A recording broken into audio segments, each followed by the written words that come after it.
Well, they had to slug it out, Manchester United, and slugging they did from Rashford.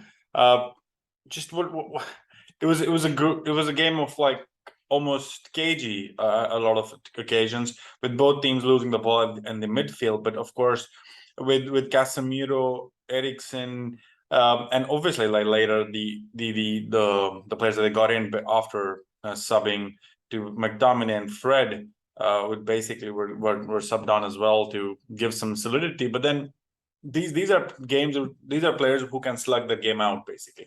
Of course, this would not have been the same scoreline if it was not for the amazing goalkeeper David De Gea. He had an almost like he had a half where he was not troubled at all, but then the minute that Fred was Elanga left, Elanga was substituted. Christian Eriksen was substituted for and for Manchester United. That's when the game kind of turned around the 79th minute, where Christian Eriksen was taken off and Fred was introduced just to get a hold of the ball in the midfield. But then that was not happening anymore because now United did not have that creative threat that earlier they had, of course, by which Rashford scored a beautiful goal in the 38th minute from across from Christian Eriksen from the right.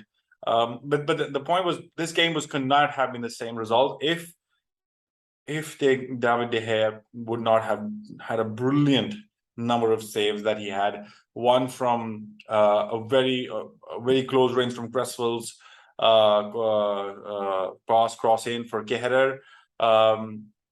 That was a beautiful save on the near post, driving to his right. De Gea was able to kind of get to the just punch it out. Beautiful save. And then dying moments where Rice had a beautiful far effort, like a 40-yard shot, which kind of was curling in, and De Gea was up to the task. Beautiful save.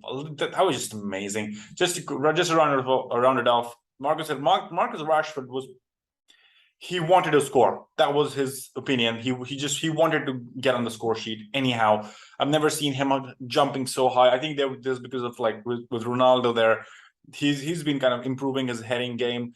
He had a couple of chances before he actually scored, but then that goal that he scored was brutal. He went for it. He showed authority with that ball in the air. Just went flying in. There was no chance Fabianski was able to save that.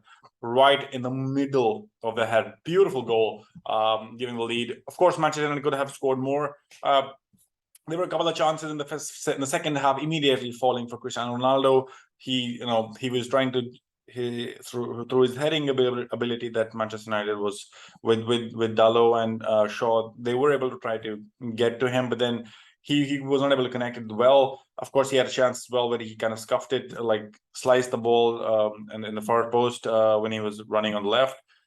He was through. There was a little confusion. There was a little panic by the end of it. 10 minutes to go. Manchester United was actually panicking. You could actually see the way they were playing. They were missing some easy passes. They were not able to make the passes. There was a confusion between who's getting the ball, who's not clearing the ball. Some really diving, some kind of dying tension in there. Dying moments tension, which kind of course it's hard. It's a big game as well now. Manchester United sits pretty well top in the fifth, as a fifth position on 23 points played, 12 games with a goal difference of +1. Chelsea now is on 21 points, which is sixth. But then they're 1 point behind Newcastle. But then United, they've never looked to be the top four. I really feel that it's just been an on-off. They still are not having a lot of rhythm. There's not a lot of scoring goals as well happening, like with even Christian Eriksen. Of course, Ronaldo is not the same Ronaldo. He still is a little slower than he is, like he has shown us from Manchester United. But then they carry on. Erik ten Hag has a vision. He's pushing this. Of course, Lindelof. Anthony could not play because of injuries and sickness, not because of the showboarding that Anthony did at the 7:20 in a wavered pass, which a lot of people said in the midweek game in the Europa League, but that was not the case. It was just signal. They're just kind of getting through. Of course, with Harry Maguire starting as well, I felt a little kind of discomfort because the way he was lunging in the first half, kind of keeping opening faces. it was difficult to kind of know if this game is going to end the way it ended. But of course, we have to say about that there was some really Martinez owns the defense. He basically is brutal. He is full on 100% every time. Each tackle, every time he runs for the ball, he just gives it all. Beautiful to see that Manchester United defense, like to have in a Manchester United player. Other player that I really love to watch today was Diogo Dalot. He was so good at the far post, and all the headers of the ball was coming in. He had to make the last ditch head to just kind of allow that ball to kind of move away from a West Ham head, so that they could have easily scored otherwise multiple goals. And another great game for Marcus Rashford. Like he's building confidence. He's trying to get him to levels. So in my mind, these were the three players that I kind of got. Eriksen, of course, he's been a playmaker. Bruno Fernandes could have done better a lot of occasions, but then it's ticking now. Erik ten Hag is pushing the team to kind of move forward the way he wants the vision to kind of work forward for him. But it's going to be interesting to see, can they sustain this? Can Manchester United sustain this kind of level of football for a longer time? Do let me know what you think. Do you feel like starting Cristiano Ronaldo was the right decision as well? Because I don't think he had a lot of options as well. Langa kind of coming off at the 75th minute as well. So let me know what you think. Is Manchester United, do you feel Manchester United is a top 4 contender? In my mind, it will be...